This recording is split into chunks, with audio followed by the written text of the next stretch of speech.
Welcome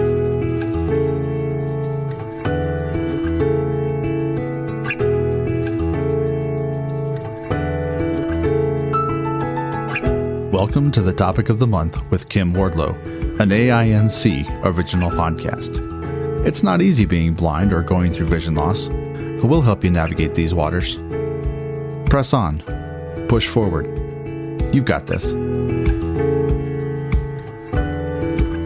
Hello, and thank you for joining us for the Topic of the Month, brought to you by the Audio Information Network of Colorado.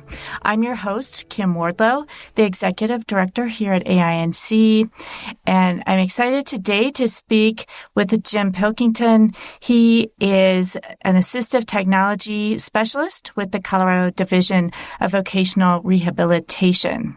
And you might be saying, but this month's topic is transportation. What does assistive technology have to do with that? Well, it has a lot to do with transportation and how we're getting around. So when we come back, I will introduce you to Jim and we'll get started. This is Topic of the Month with Kim Wardlow. If you enjoy what you hear, please visit AIN Colorado for more shows, news, and articles read by our amazing staff and volunteers. If you have a question for Kim or would like to recommend a guest for future shows, please visit aincolorado.org/podcast-guest. Thanks for listening and enjoy.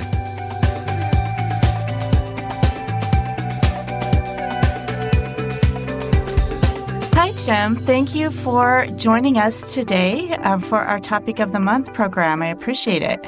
Well, thank you, Kim, for inviting me. So I always like to start before we dive into the topic, just to have guests tell us a little bit about themselves, like a mini bio, or if you have any interesting hobbies that you'd like to share, anything like that. Well, I am, as you said, I'm an AT instructor with the State Division of Vocational Rehabilitation. I will stress that I'm just talking as a blind guy, as a blind traveler and nerd person.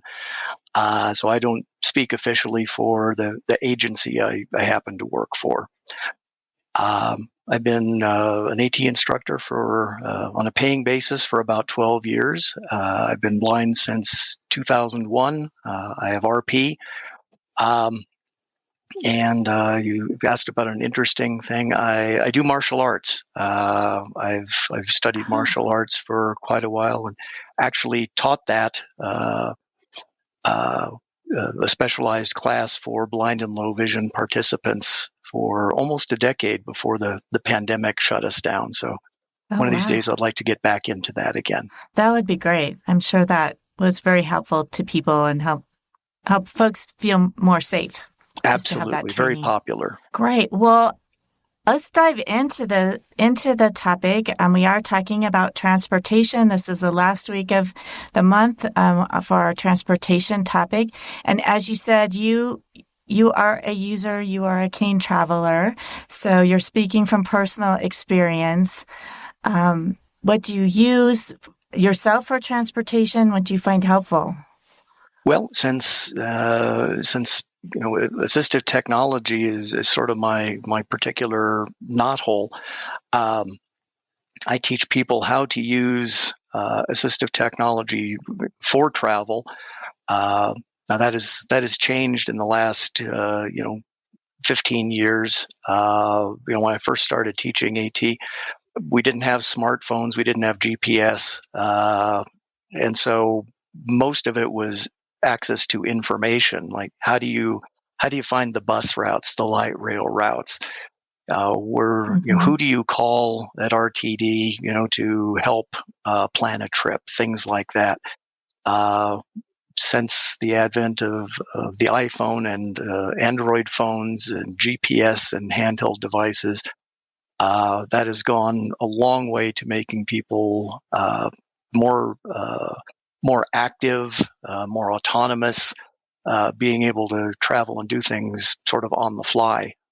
So we do a lot of interactive stuff, teaching people how to use those tools with whether it's magnification or screen reader, like voiceover or talkback, just how to use those tools in real world situations. So that's mainly how I interact with the technology. I use GPS, and I use things like ride sharing services and bus and train information apps in the real world. So I'm not only a member. I'm a customer as well. I hope that makes sense. It does. Do you provide through your work? Do you provide training on those types of technologies? Yeah, and it's sort of an overlap, since I normally mostly do training. A lot of what I do with technology is getting people comfortable with with the screen reader, with the device itself, how to navigate the device itself.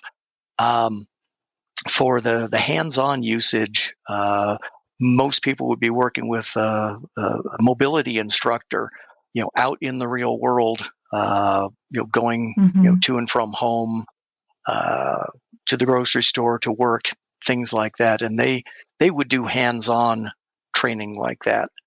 I just kind of get people ready, get their their assistive technology muscles going, so that they're not trying to learn how to interact with the device while they're trying to learn to use the app.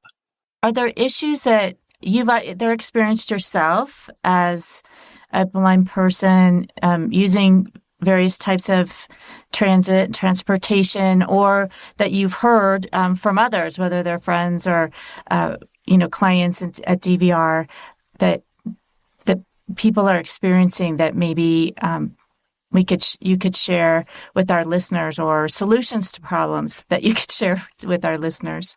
Oh, absolutely. I would say first and foremost, you have to have good fundamental travel skills. I do work with some students and just people in general who think, oh, well, since you have this GPS and this mapping app in the palm of your hand, you're set. You can just hike off and do whatever you need to do. But I would say unless you've got good core travel skills, unless you can make safe street crossings and keep your orientation and pay attention to your surroundings, your phone is not going to save you. Your intelligence and your skills are what really count, because sometimes apps don't work, sometimes the battery dies, and so then you're left to your own skills. And no matter how good the tech is, sometimes it doesn't work, and that will happen at the worst possible time. So that seems to be the way it works. Oh, absolutely, and that's and I sometimes, when I'm training people, I will kind of stop in the middle of a lesson and say, okay, so what if the app stopped working right now? What would you do? Do you know where you are? Do you know what street you're on? What corner you're standing on? Which way is north? Just situational awareness is so important. And I know from my own experience, if you lose your orientation, if you think you're walking north and you're really walking east, that can be very confusing, and trying to figure that out from first principles can be tough. Right. And you could end up in a much different place than you wanted to be. Oh my goodness. Yes. If you go to big bus stations where they've got a lot of bus stops, you might think you're at gate G, and really you're at gate H. So you don't just hop on the bus because it pulls up. Double check, listen, talk to the driver, ask, is this really the 51 bus? Because I have done that. Just confirm. Yeah, you're in your own little world, and a bus pulls up and you hop on, and next thing you know, you're who knows where, and that can be hard to recover from. It may not be as simple as just getting off and getting the next bus in the opposite direction. Right. Yeah. Well, and it can be a safety issue. It can be very stressful if you were going to a job interview, or depending where you're going. That could be a very stressful situation to end up in the wrong place or going the wrong direction. Absolutely. And I would encourage people with travel, if you have a critical journey that you need to make, like a job interview, do homework. If you can, travel to that place ahead of time, suss out, where the door is. How do I get from the sidewalk or the bus stop to that location? Get a mental map going. And when you go into the building, if it's a big office building, figure out, how do I get to the 7th floor? What's the layout? And when you get to an office, ask employees, how's this laid out? I think it's better to ask, and even if somebody thinks maybe that's a little odd, that could count in your favor, because when you're in a job interview, they as we know, they're not supposed to ask about your disability, but I think it's better if you have a bag of tricks that you can bring along and say, here's how I handled getting to work today. They can't ask me about how I would do that, but I'll tell them up front and, wow them with my fantastic travel skills. And, that can count in your favor. Be proactive. So obviously that really basic orientation and mobility training is very important. Once folks have that down and they're feeling confident, and they want to look at using various apps, GPS or scheduling apps, do you have advice on how you choose which apps are best for a particular person? Or are they pretty generic and you just pick one? Wow. There's so many. I would say talk to your friends, talk to people who use these, because I place a lot of stock in personal recommendations. If somebody I trust tells me, "Oh, use this app," and here's why, I will put a lot of weight on that, and work hard to learn that if I know that other people I trust have had success with it. Get a variety of inputs. Don't just go with the first recommendation, because who knows, maybe that's just the only one they know how to use and they've struggled with it. Learn from others' mistakes. Talk and ask. If you do have good tech skills, read reviews. Do some homework. Use the dirty little secret of AT instructors. Use Google. Look up different things if you possibly can. And I would imagine, because I know it's true with other types of software and products, that not all are equally accessible. So I would think being able to find out from friends, coworkers, whomever, what they found to be most accessible would obviously be important. Even though everything should be accessible, we know that it's not.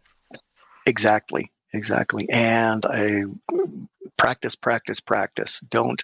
Don't wait until you have a critical travel need to pull out and use that app, because again, that's when accidents are going to happen, and you'll forget some crucial step and get lost. So I would say even if you're in a familiar area, use the app to see what kind of route it takes you on. You might have that memorized. You can do it in your sleep, but practice with the app so that you can do that in your sleep. There's no substitute for repetition and practice. Are there technologies that you know about that are coming up, that are kind of on the horizon, or changes that you see in transit-related technologies that you see changing how people are able to get around, or the ease that they're able to schedule, or use GPS types of apps?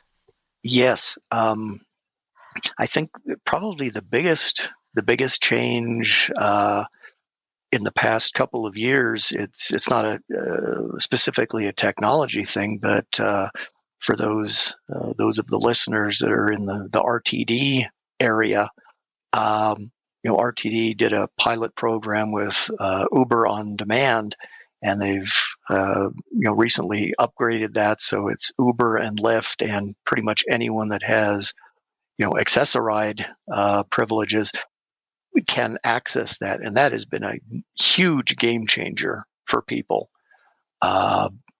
Being able to go where they want, when they want, and not have to rely on public transportation and make all kinds of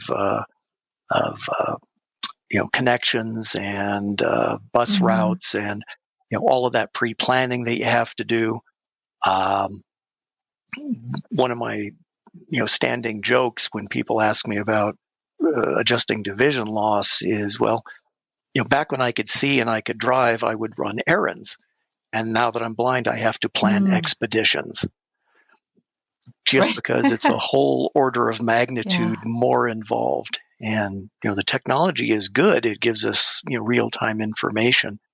But with things like ride-sharing services, that just makes it a whole lot more like you'd hop in the car and go do 2 or 3 things, which, it gives you a lot of time back in your life, which we all appreciate. So that's been the big one. I would say there's some very interesting work being done with indoor navigation technology. DVR, the agency that I work for, we did a pilot program with a company called Good Maps that does indoor mapping and navigation. And what they do is they come in with LiDAR and photographic equipment, and they map out the inside of a building, and they build a virtual model of the inside of a building. And then with that map, they put points of interest on there, and they can add information about room numbers and office names and business names, etc. And so if you have the Good Maps app and you are in a building that has that feature,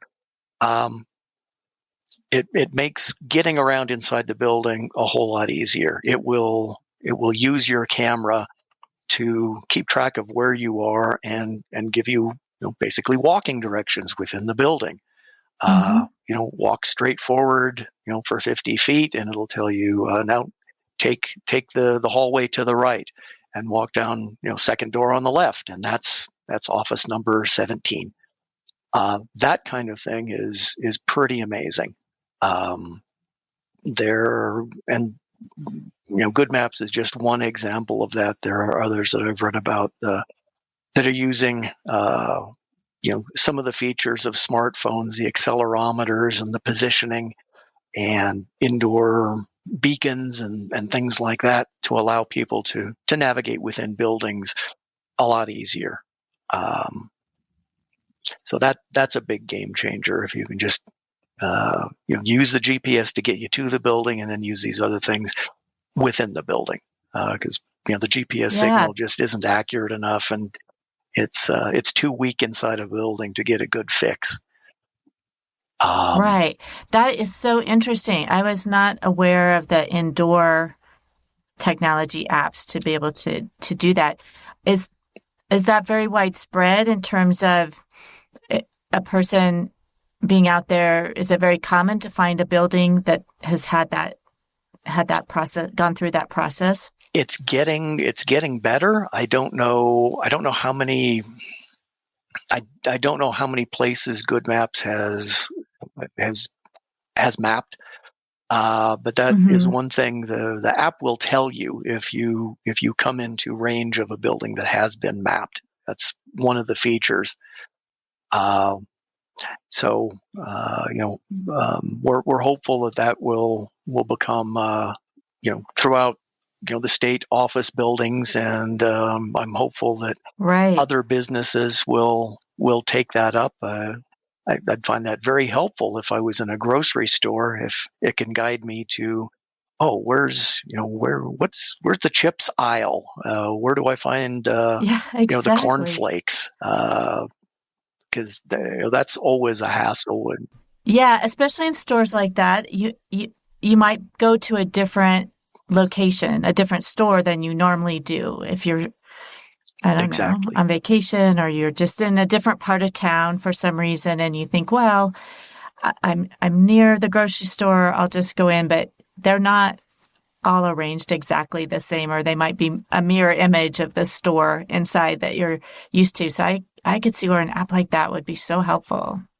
Yeah. I wish I could remember the name of it. I just read an announcement not too long ago that I think it was Kellogg's had partnered with a company that does a product labeling scheme. It's almost like QR codes on steroids. It's Oh, that would allow you to use your camera to spot products at a distance. You don't have to be right on top of it. They claim that you could spot a package with this marking 20 feet away, which would be wonderful if you're facing an aisle full yes. of coffee and you want a particular brand. If you can just wave your camera around and locate it, that would be fantastic.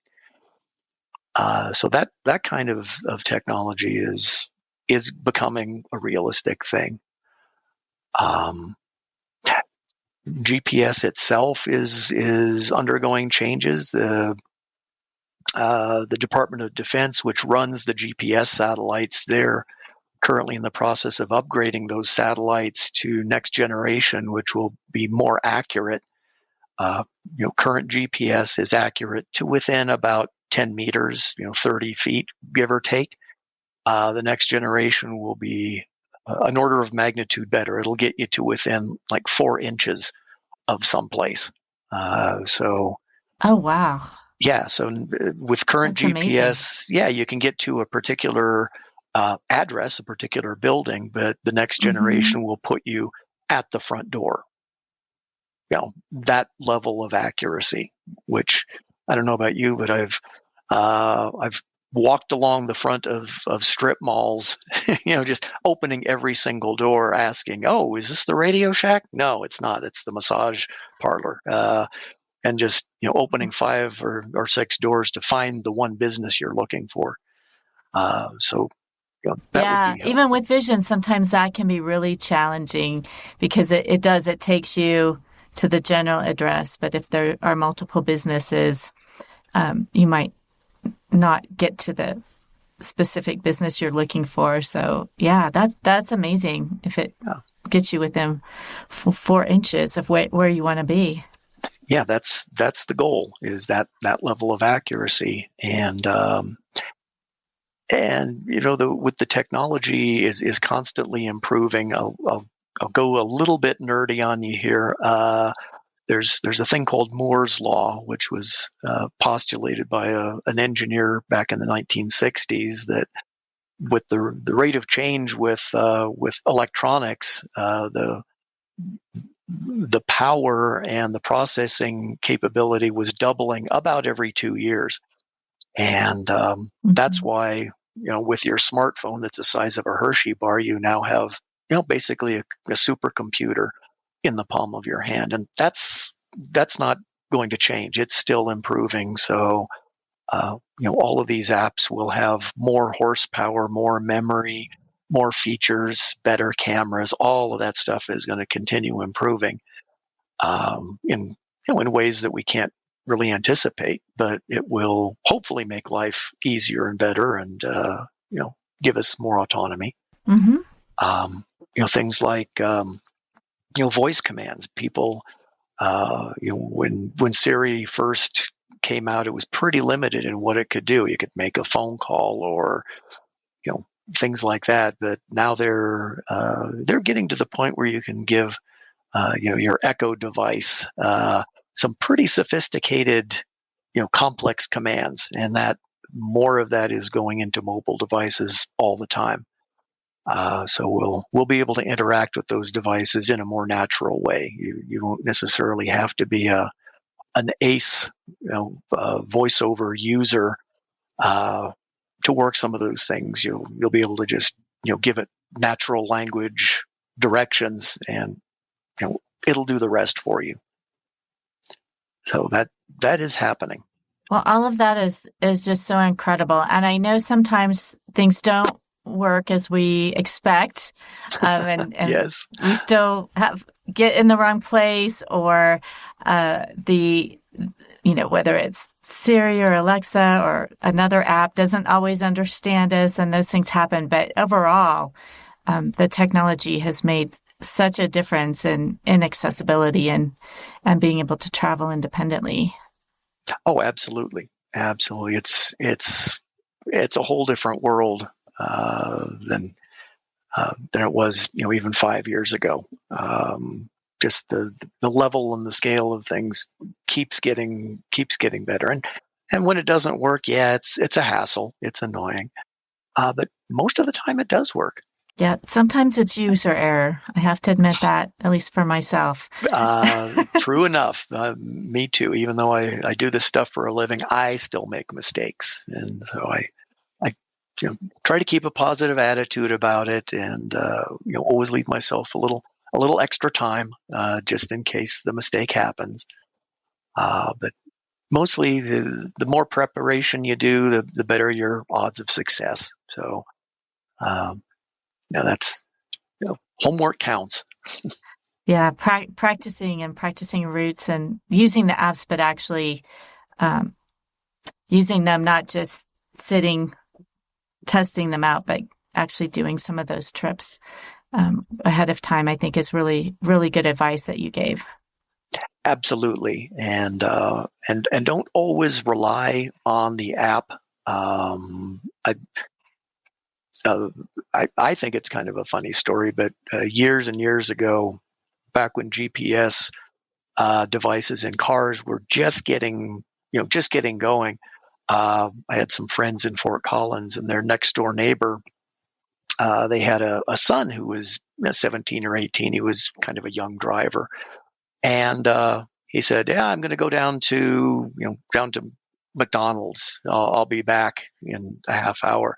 And he didn't come back. And like 3 hours later, they get this frantic phone call from him, and he's almost in tears. I said, "Well, what happened?" He said, "Well, I got driving around and the GPS went out, and I didn't know where I was, and I didn't know how to get home." Because he had only ever driven using GPS to get from point A to point B, and he hadn't really paid attention.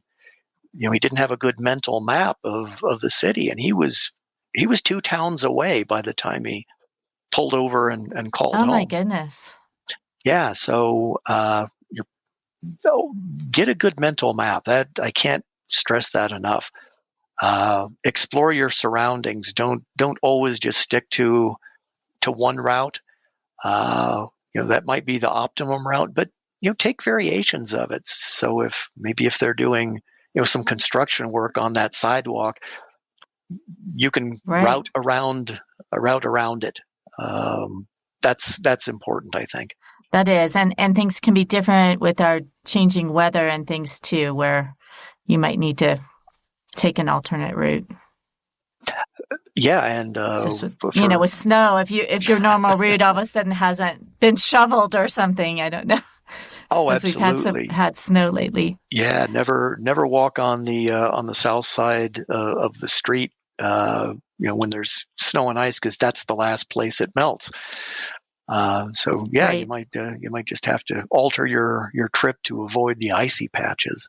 Great. Well, Jim, thank you so much for joining us today. I don't know if you have any last thoughts, but I really appreciate you being here, and you've given our listeners some great tips for for transportation and traveling and getting around, both using apps and just basic travel, the old-fashioned way without apps as well.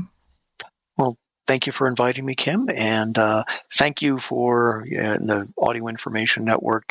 You guys do a great job at disseminating information, and I'm a big fan of your podcasts and the work you do. So keep up the good work. It's very helpful. Well, thanks, and thanks all of you for listening today. I always invite you to listen to our other podcasts, After Sight and Blind Sight. And coming soon, now in March, we are launching Blind Level Tech, which will be all things technology, hosted by Jonathan Price and Evan Starnes. And we've had lots of requests for more information, not only about transportation-related technologies, but technology in general. So they will be starting that. So look for that here very soon. I wanted to provide all of you some additional information as a follow-up to some of the earlier programs. And actually, Jim just mentioned it as well. The program that RTD has that's on demand with Uber, and we'll be adding Lyft and a couple other vendors here shortly. So the program, RTD's program, is called Access on Demand Program. And we have had some discussions. I know even within our staff, there's been some issues of individuals with guide dogs that have had drivers simply just leave them or cancel rides or refuse to let them get in the car. So we asked RTD about this, and I think they had not realized that it was such a problem. So if this happens to you, not only, yes, go ahead and lodge a complaint with Uber, but also you can contact RTD if you're using Uber through their Access on Demand program. So then you could contact RTD's customer care department one of two ways. The phone number is 303-299-6000. 303-299-6000. Or the email address is customercare, all one word, at rtd-denver.com. Again, customer care, all one word, customercare, at rtd-denver.com. So you can talk to one of their customer care representatives. And I was told that you should reference the Access on Demand program. If you just call to make a complaint about Uber, hopefully the person would connect it with their program, but they might not. And it's better if you actually reference that Access on Demand program with RTD. But that gives you another option. If you do have issues with a guide dog, or really any issues with drivers in that program, that you can contact RTD directly, because they want to be sure that the program is working for all of the riders. So hopefully that's helpful. I'm Kim Wardlow. This has been the topic of the month, and we hope that you will join us again in March.